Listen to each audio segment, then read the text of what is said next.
Para iniciarmos a nossa reflexão dessa noite, eu gostaria de ler uma citação de um livro bastante interessante, de um dos meus autores favoritos, que já foi citado aqui outras vezes, C.S. Lewis. O nome do livro já é bastante interessante, chama Cartas de um Diabo ao Seu Aprendiz. Esse livro é bastante interessante, muitos já devem ter lido.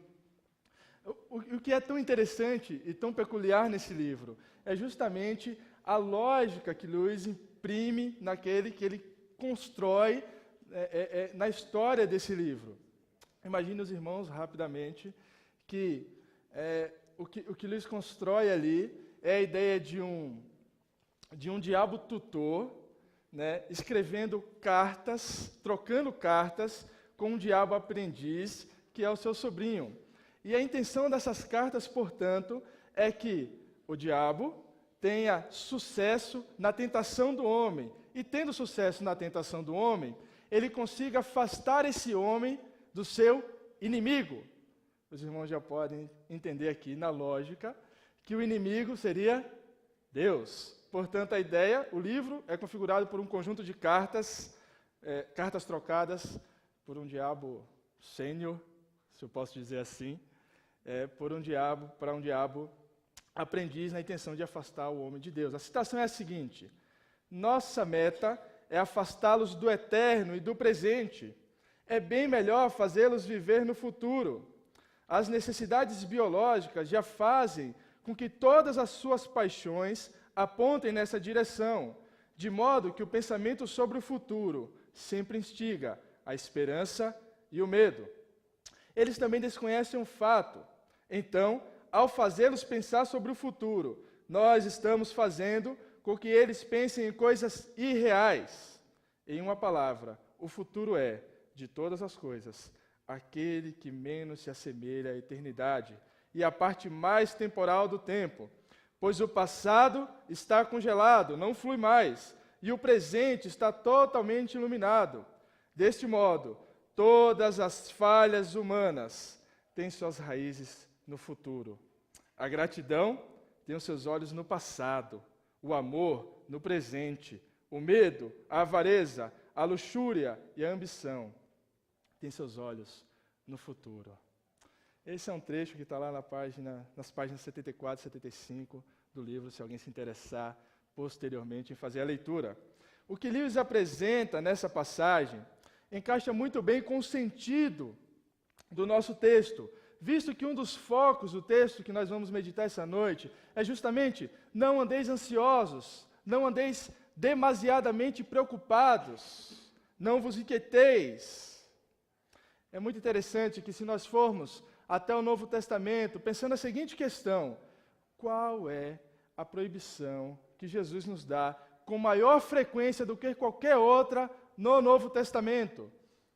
O que nós vamos encontrar não é nenhum dos mandamentos, mas é justamente: não andeis ansiosos, não se preocupem, não tenham medo.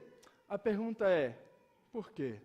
Porque essa é a maior proibição que Cristo nos dá, a proibição que Cristo nos dá com maior frequência do que qualquer outra durante o Novo Testamento.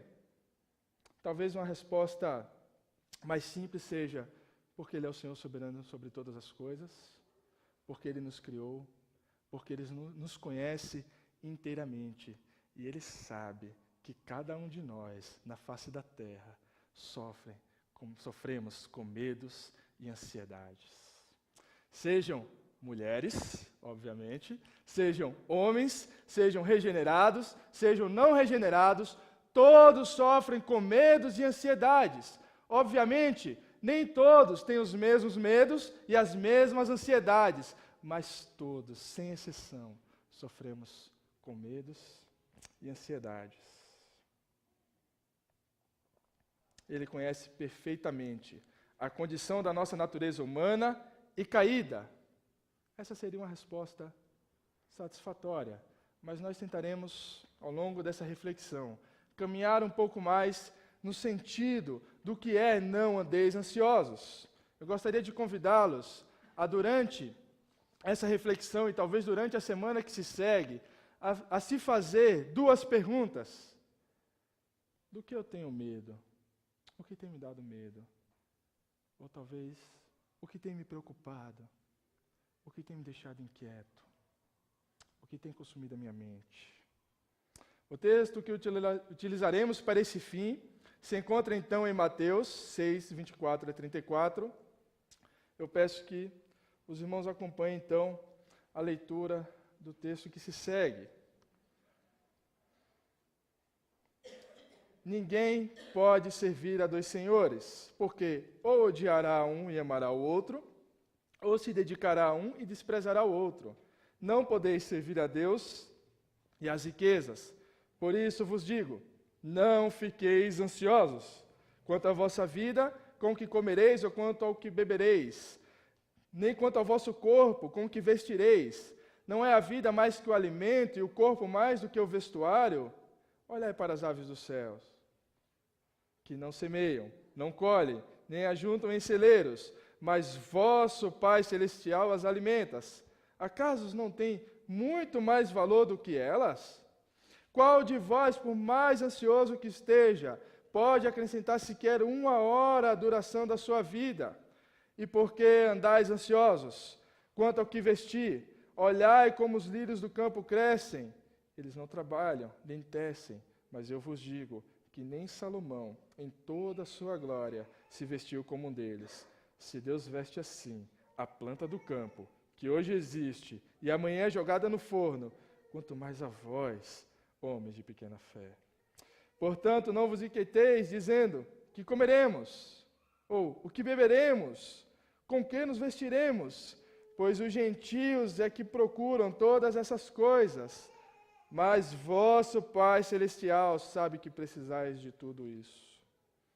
Mas buscai primeiro o reino de Deus e a sua justiça, e todas essas coisas vos serão acrescentadas. Não vos inquieteis, pois, pelo dia de amanhã, porque o dia de amanhã trará suas próprias preocupações. Basta a cada dia o seu mal. Esse texto faz parte de um contexto mais amplo, que compreende os capítulos 5, 6 e 7, trecho que nós conhecemos por Sermão do Monte. Essa passagem tem um público-alvo, e embora nós vemos lá no capítulo 5, versículos 1 e 2, que existe uma multidão em volta de Jesus, e sem dúvida essa multidão, ela estava se beneficiando dos ensinamentos de Cristo naquele momento, o foco principal são os discípulos que estão mais próximos dele. Isso pode ser encontrado no início do Sermão do Monte, no capítulo 5, nos versículos 1 e 2. Se nós restringirmos um pouco mais o nosso contexto e pensarmos o capítulo 6 como um todo, o principal foco é a maneira do crente andar nesse mundo em relação a Deus. Então, a ideia central do capítulo 6 é a maneira do crente viver no mundo e se relacionar com Deus. Já nesse ponto, eu gostaria de fazer aqui uma pequena nota. Eu gostaria de deixar bem claro como eu entendo o crente caminhando no mundo nesse relacionamento com Deus. Obviamente, eu não defenderei aqui uma vida mundana no sentido de uma vida sem Deus, mas também não defenderei uma vida alienada do mundo, uma vida como se vivêssemos como monges, como eremitas, separados de todo o contexto do mundo. Na verdade, eu parto de um conceito que eu tive o primeiro contato num livro do John Stott chamado A Igreja Autêntica, e ele define lá um conceito que ele chama de dupla identidade. O que seria essa dupla identidade? Seria entendermos que nós fomos separados para a santidade, mas também afirmar que nós fomos enviados ao mundo para servir. O que tem acontecido muitas vezes é que os crentes têm parado nesse primeiro movimento e têm dito, olha, eu sou separado para a santidade, separado por Deus. E aí eles entendem que esse separado por Deus é viver uma vida alienada do mundo, vivendo como monges, como eremitas, subindo ao monte e vivendo separados de todo o contexto do mundo. O que eu estou querendo dizer é que o mundo é o nosso campo de ação. É no mundo onde o nosso chamado para a santidade precisa fazer diferença. É no mundo e não no isolamento, onde nós somos chamados a servir. É no mundo e não no isolamento, onde nós somos chamados a resistir. O texto dessa noite também nos provoca a seguinte reflexão: será que de fato estamos vivendo essa dupla identidade? Ou, no caso mais específico do texto, será que nós não estamos, em certo ponto, vivendo a nossa vida de forma mundana, como aqueles que se dizem cristãos, mas vivem como se Deus não existisse? Também é interessante observar que o trecho inaugurado no versículo 24, tem uma lógica própria ligada ao contexto mais amplo do capítulo 6. Se nós olharmos o contexto imediatamente anterior, dos versículos 19 a 23, nós veremos Cristo falando sobre aqueles que buscam acumular riqueza sobre a terra, que buscam aquilo que é supérfluo. E, de repente, diante desse argumento, do 19 ao 23, alguém poderia dizer: olha, mas eu não busco, eu não me preocupo em juntar riquezas. Eu só me preocupo com aquilo que é necessário para a minha vida. Se bem que aquilo que é necessário para a nossa vida é, até certo ponto, subjetivo, né? Mas alguém poderia, então, aparecer com esse tipo de argumento. E aí surge exatamente o texto que é o foco da nossa meditação dessa noite, dizendo que justamente não devemos nos preocupar com aquilo que consideramos básico para a nossa vida. O ponto é, ambos estão sendo consumidos pelo mesmo problema, e seja a ambição ou a ansiedade e as preocupações, ambos estão tomando o lugar que só deve pertencer a Deus. Ambos estão consumindo a mente e o coração do cristão, que só deve ser consumida por Deus. Nós vamos pensar 3 pontos durante a meditação dessa noite. O primeiro é a raiz, o que causa as ansiedades, o que causa a nossa ansiedade. O segundo é o princípio, não andeis ansiosos, o que de fato quer dizer não andeis ansiosos. E o terceiro, os exemplos, o que Cristo quis, os exemplos, como um cristão deve então lidar com a ansiedade. Eu gostaria de convidá-los novamente a olhar para as suas Bíblias e acompanhar a leitura do versículo 24.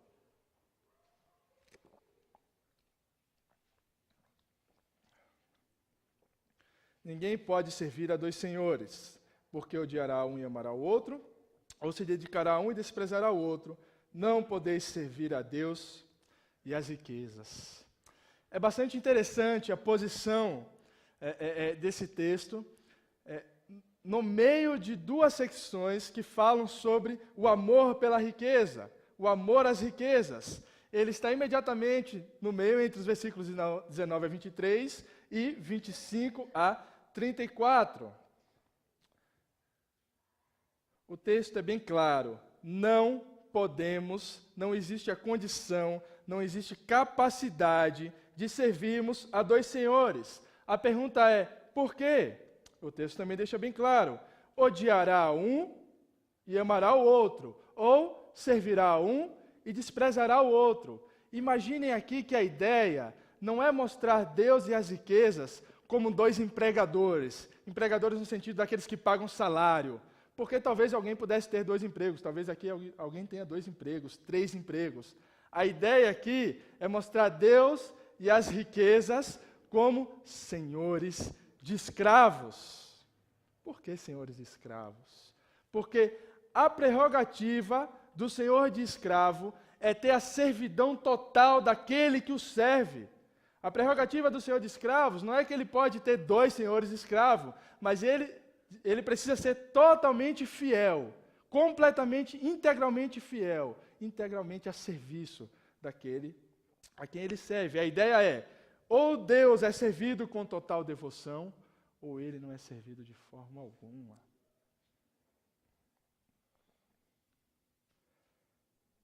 Por mais que as Escrituras digam que nós não temos condição de servir a 2 senhores, Jesus achou necessário nos dar um alerta: vocês não podem servir a 2 senhores. Ou seja, é fato que nós muitas vezes tentamos servir a 2 senhores.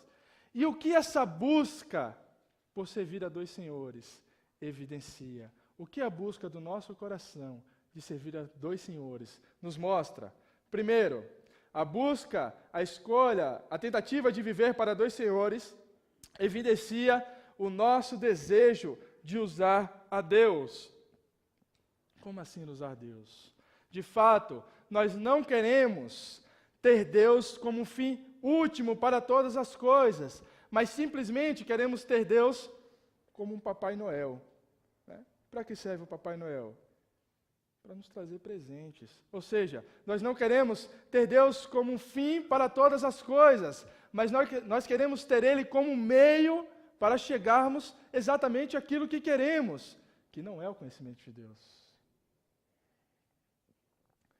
Nós queremos servir a Deus e a alguma coisa.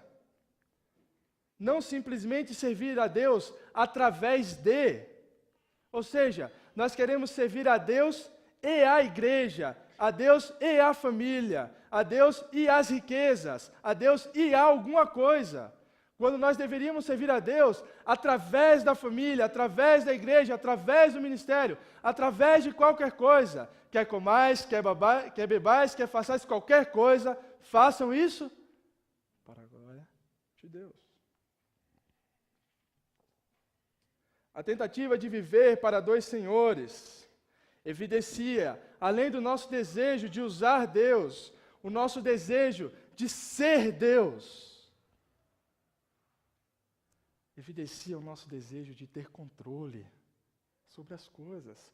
Nós não queremos ter apenas um plano, por mais que esse plano seja o plano perfeito.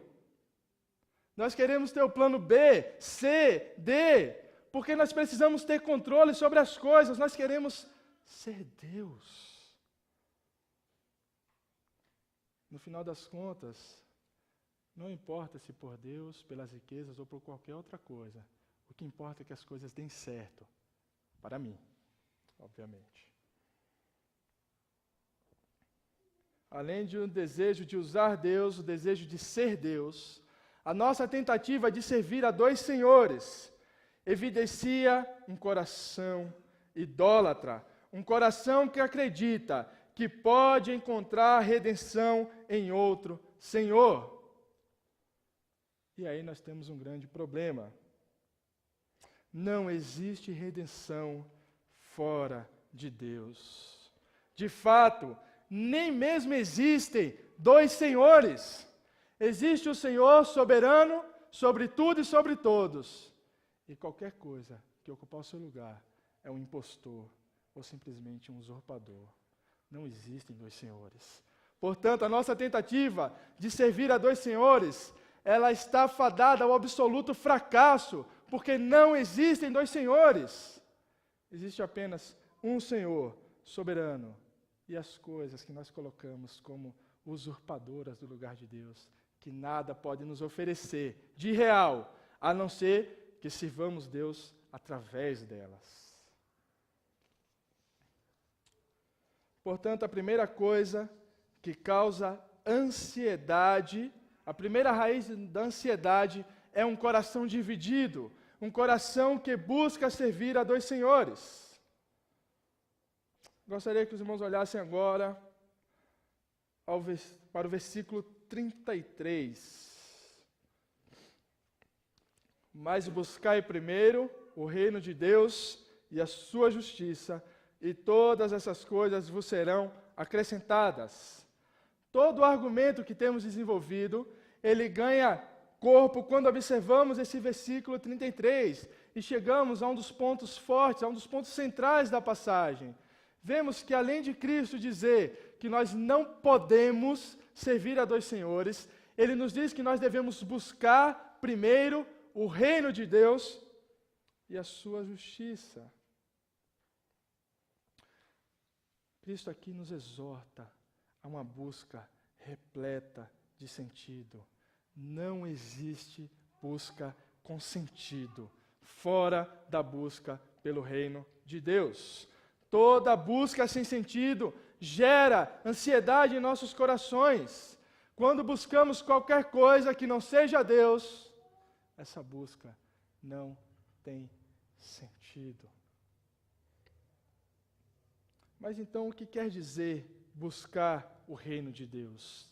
O que seria de fato buscar o reino de Deus?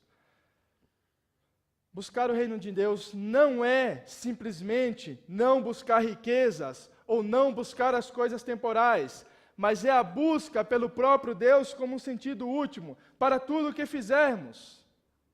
Veja bem, um não regenerado, alguém que não conhece a Cristo como seu Salvador, ele pode, em certo ponto, se abster das coisas desse mundo, se abster das riquezas, se abster, em certo ponto, das coisas temporais.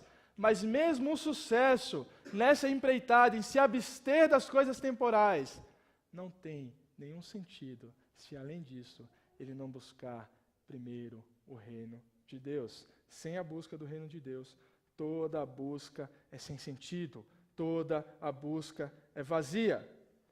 Buscar o reino de Deus não é buscar justificação, mas buscar uma vida justa, em total submissão à vontade de Deus. Buscar o reino de Deus é buscar uma vida de obediência, é buscar uma vida aos pés da cruz. Buscar o reino de Deus é sermos ambiciosos. É sermos ambiciosos, sim, mas não com relação às riquezas e ao que o mundo pode nos oferecer, mas sermos ambiciosos na busca pelo reino de Deus, na busca pela justiça de Deus, na busca por proclamar as boas novas do reino, mesmo em face a toda perseguição, em face a qualquer problema. Nada consome a nossa mente, apenas fazer discípulos, apenas anunciar as boas novas. É o que consome a nossa mente, é o que consome o nosso coração, é o que consome a nossa energia. Portanto, buscar o reino de Deus é buscar a Deus como sentido último, é buscar uma vida de obediência e é sermos ambiciosos na proclamação e na busca pelo reino de Deus. Portanto, se o primeiro ponto que nos causa ansiedade é um coração dividido, um coração que busca servir a dois senhores, o segundo ponto que eu gostaria de sugerir que nos causa ansiedade é uma busca sem sentido, uma busca que não contempla a busca mais valiosa e a que realmente importa, que é a busca por conhecer a Deus, é a busca pelo reino de Deus, é a busca por obedecer a Deus.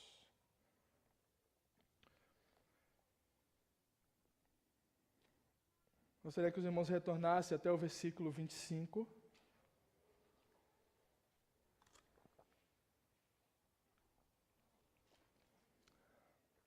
Onde a palavra nos diz: por isso eu vos digo, não fiqueis ansiosos quanto à vossa vida, com o que comereis ou com o que bebereis, nem quanto ao vosso corpo, com o que vestireis. Não é a vida mais que o alimento, e o corpo mais do que o vestuário? O que de fato Cristo quis dizer aqui quando ele diz, não andeis ansiosos? O primeiro ponto que eu gostaria de ressaltar é que esse texto ele pode, em certo ponto, ser um texto que causa muita apreensão e um texto pesado para alguém quando nós entendemos da forma errada.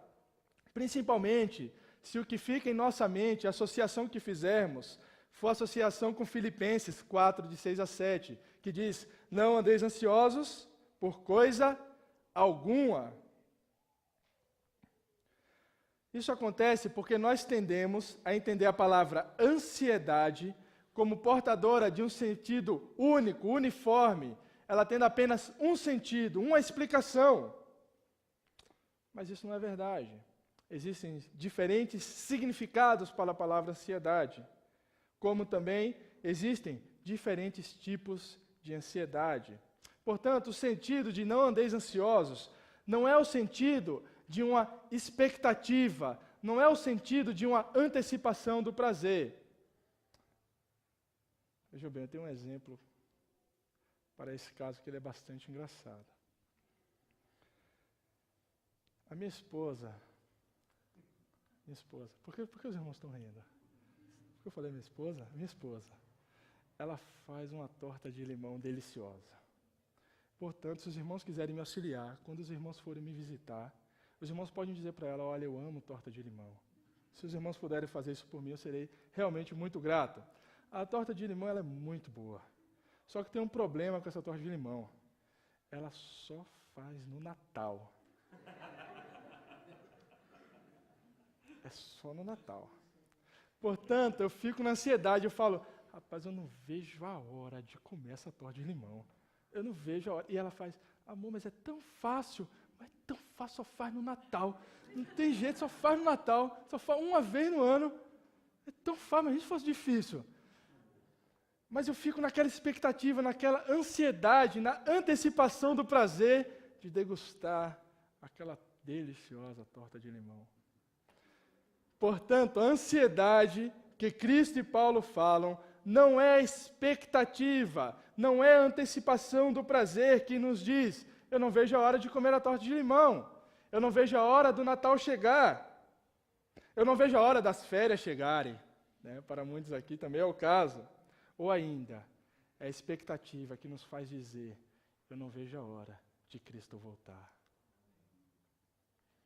Essa ansiedade é a antecipação do prazer.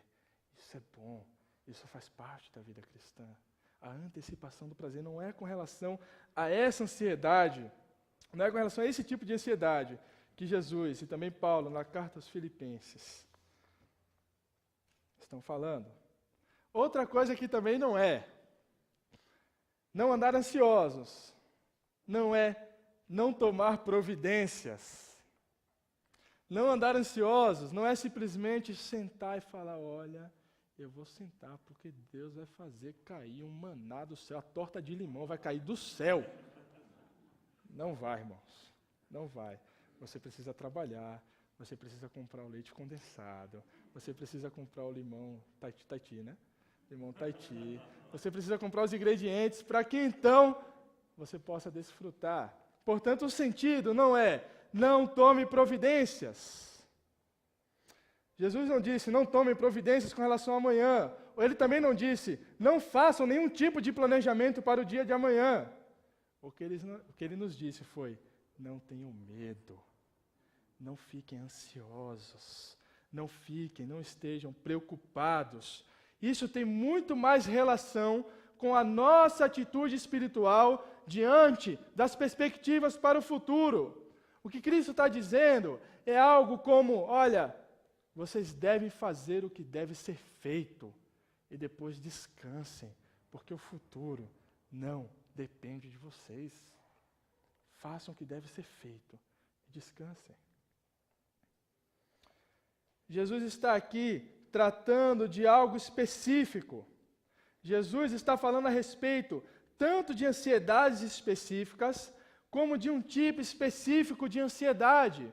Ele está falando comida, bebida, vestes. Perceberam o padrão? Comida, bebida, vestes. É o medo que nos faz imaginar que Deus, a providência de Deus, não nos dará o básico para nos sustentarmos. É a preocupação que nos faz imaginar que não teremos o básico para sustentar as nossas famílias, para manter a nossa vida, para proteger o nosso corpo.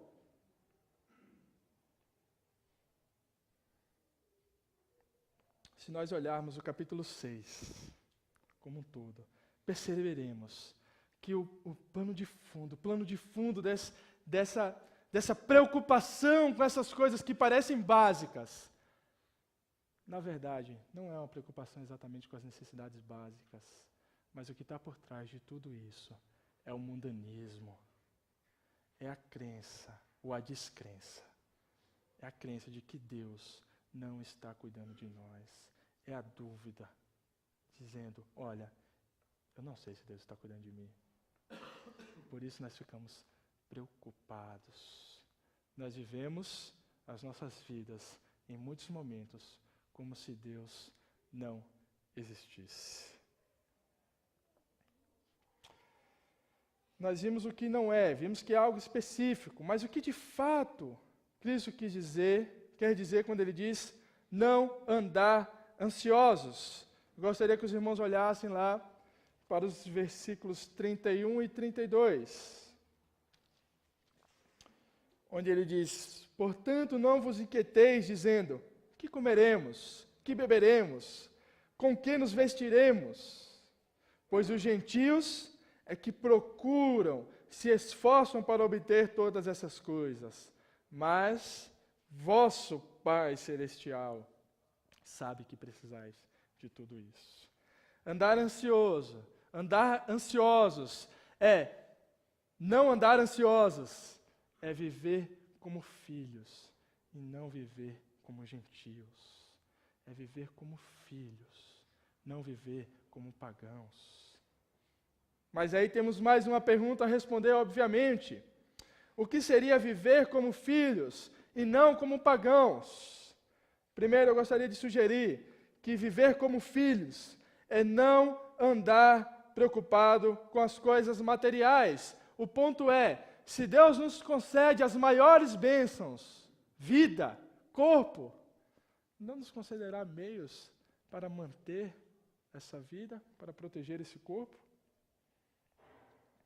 É interessante observar que Cristo ele não nos dá simplesmente a proibição, mas Ele trabalha os argumentos, nos mostrando os motivos pelos quais nós não devemos andar ansiosos. Olha a segunda parte do versículo 25. Não é a vida mais que o alimento, e o corpo mais do que o vestuário? Eu não tenho lhes dado vida, eu não tenho lhes dado corpo, eu não lhes darei alimento e vestes? Quando ele faz essa pergunta, não é a vida mais que o alimento e o corpo mais do que as vestes, alguém discordaria dessa pergunta? Alguém discordaria? Alguém diria, não, a comida é mais importante do que a vida. É melhor ter comida do que estar vivo. Me parece que não faz sentido. É melhor ter roupa do que corpo. Não ficaria com o sentido ideal. Lógico, Cristo está apontando para o óbvio, mas o que nos assusta é que é um óbvio que nós não enxergamos. Nós vivemos exatamente dessa forma, como se a comida fosse mais importante do que a vida, e como se as vestes fossem mais importantes do que o corpo. Nós vivemos exatamente com essa lógica. Nós não podemos achar que a comida é uma bênção e esquecer que a vida e o corpo são bênçãos dadas por Deus. Só existe um motivo pelo qual todos nós estamos respirando aqui essa noite. E esse motivo é a graça, a misericórdia e o poder do Senhor que nos sustenta. É incrível a nossa capacidade de nos tornarmos mesquinhos, mendigando, enquanto o Senhor tem nos oferecido todas as coisas.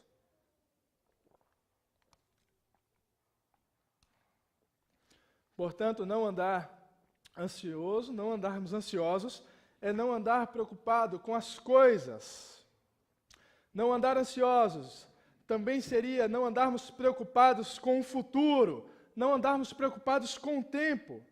Fizemos todo esse caminho com relação ao medo e ansiedade para chegarmos exatamente no medo do futuro, que é, sem dúvida, aquilo que nos causa mais apreensão e aquilo que mais fácil arrebata os nossos corações e as nossas mentes. Eu gostaria de ler mais uma citação do mesmo livro, Cartas de um Diabo a Seu Aprendiz, que é a seguinte, está lá no início do capítulo 6 do livro.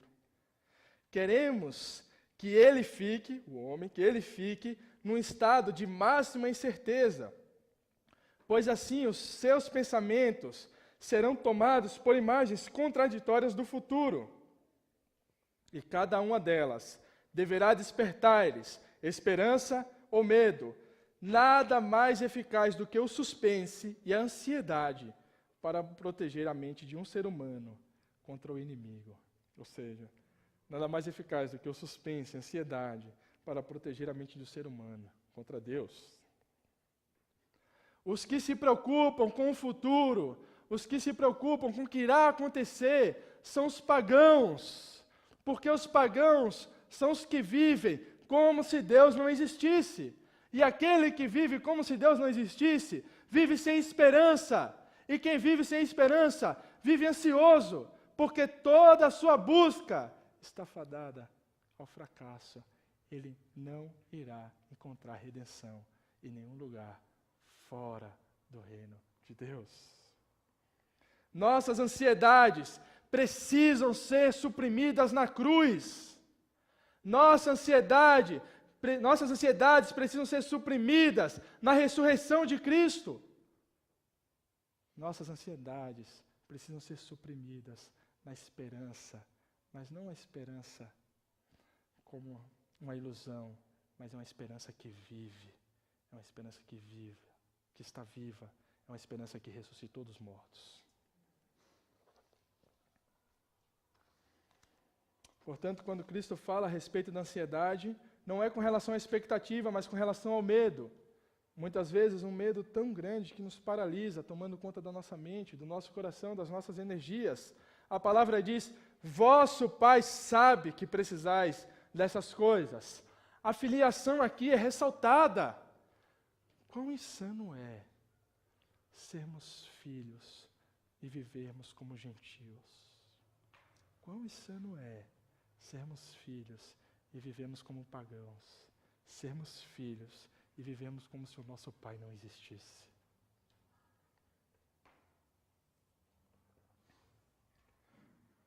Gostaria que os irmãos olhassem então agora para o versículo 26. Diz, olhai para as aves do céu, que não semeiam, nem colhem, nem ajuntam em celeiros, mas vosso Pai Celestial as alimenta. Acaso não tem de muito mais valor do que elas? Vejam como Cristo continua desenvolvendo o argumento, nos mostrando os motivos pelos quais não devemos andar ansiosos. Aqui é muito interessante a inversão que ele faz na lógica da argumentação. Nós temos lá, no versículo 25, o argumento do maior para o menor. Ou seja, ele está nos concedendo as maiores bênçãos, vida, corpo, não vai nos conceder as menores coisas. Nos versículos 26 e depois também até o 30, nós temos um argumento falando das aves, falando das flores, ou seja, um argumento do menor para o maior. Se Deus cuida das aves, se a providência de Deus alcança as aves, alcança os lírios, que não são filhos de Deus, não nos alcançará, não alcançará nós que somos filhos. Por isso ele diz, mas vosso Pai sabeis que precisais de todas essas coisas. Se ele cuida das aves e das flores, não cuidará de nós? Aí nós temos um trecho lá no versículo mais adiante, no versículo 30. Se Deus veste assim, 29 e 30. 28, 29 e 30, desculpe. E por que andais ansiosos quanto ao que vestir? Olhai como os lírios do campo crescem, eles não trabalham nem tecem, mas eu vos digo que nem Salomão em toda a sua glória se vestiu como um deles. Se Deus veste assim a planta do campo, que hoje existe e amanhã é jogada no forno, quanto mais vós, homens de pequena fé. É quando a nossa fé vacila que damos lugar à descrença. É quando a nossa fé vacila que damos lugar àquilo que é irreal. É quando a nossa fé vacila que de repente nos pegamos imaginando que Deus não está cuidando de nós. É quando a nossa fé vacila que num passe de mágica nós estamos procurando o plano B, o plano C, o plano D. É quando a nossa fé vacila que de repente, mesmo sendo filhos, passamos a viver novamente como gentios, como pagãos, vivendo como se Deus não existisse. Caminhamos então para a conclusão do sermão, da nossa reflexão nessa noite. Eu gostaria que os irmãos olhassem rapidamente para o versículo 27. Qual de vós, por mais ansioso que esteja, pode acrescentar sequer 1 hora à duração da sua vida? Qual de vós pode acrescentar qualquer tempo à duração da sua vida? Essa é uma pergunta bastante interessante, não? É incrível como esse texto tem uma alta concentração de perguntas que nos deixam completamente desconfortáveis. Sabe aquelas perguntas, às vezes você está sentado lá, não está pensando em nada. Aí chega alguém e fala, fulano, você sabe a resposta para essa pergunta?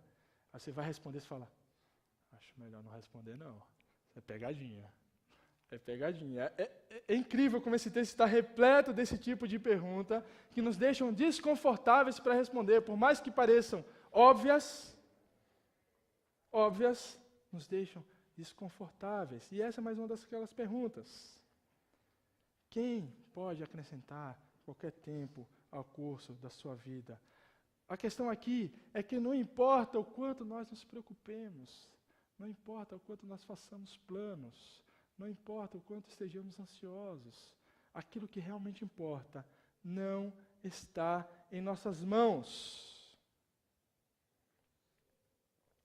A chamada aqui é para a total confiança em Deus. E total confiança em Deus é saber que nós estamos aqui por um motivo, e que esse motivo está ligado à vontade de Deus, e que os planos de Deus sempre irão se cumprir. Confiança em Deus não é apenas, vejam bem, confiança em Deus não é apenas saber que todas as coisas estão na mão dEle, mas é se alegrar, porque nada está em nossas mãos. Entenderam? Confiar em Deus não é simplesmente, tudo está nas mãos de Deus. Não. Confiança em Deus também é se alegrar, porque nós dizemos, nada está em nossas mãos. Nada está nas mãos de homem nenhum. Tudo está nas mãos de um Senhor de infinita graça, misericórdia, de infinita dignidade. Confiar em Deus é entregar todas as minhas ansiedades e medos, sobre os quais não temos nenhum domínio. Nós queremos ter domínio sobre aquilo que não nos foi dado dominar.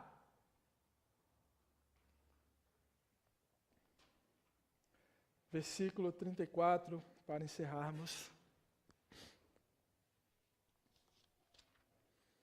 Diz: não vos inquieteis, pois, pelo dia de amanhã, porque o dia de amanhã trará suas próprias preocupações. Basta a cada dia o seu mal, basta a cada dia o seu problema. Esse texto ele é muito interessante, porque no 33 nós temos aquilo que parece a conclusão perfeita. Busquem em primeiro lugar o reino de Deus e a sua justiça, e todas as coisas vos serão acrescentadas. Nós podíamos terminar o texto ali, apontando para os mais altos ideais. Mas nós temos mais um versículo que diz: não vos inquieteis, pois, pelo dia de amanhã, porque o dia de amanhã terá suas próprias preocupações. Eu gostaria de concluir o sermão com três atitudes práticas que eu gostaria de sugerir no versículo 34. O primeiro, aproveite a bênção que é o tempo presente. Não esteja preso ao possível infortúnio no futuro, infortúnio esse que pode não acontecer. Portanto, aproveitem a bênção que é o presente. Aproveitem a bênção que é o dia de hoje. Mas e se lá na frente o infortúnio acontecer, o problema acontecer, o mal acontecer? Se o mal acontecer, a graça de Deus estará presente, como esteve hoje, ontem, o ano passado e toda a nossa existência até aqui. A graça de Deus sempre está presente. E por último, eu gostaria que nós desenvolvêssemos a coragem de viver um dia de cada vez. Coragem não é ausência de medo. Muitos entendem, olha, esse é um cara corajoso, é um cara que não tem medo. Coragem não é ausência de medo. Coragem é fazer o que deve ser feito, mesmo diante do medo, mesmo diante das ansiedades. É mesmo diante dos medos e das ansiedades, vivermos um dia de cada vez, sabendo que a graça de Deus estará sempre presente.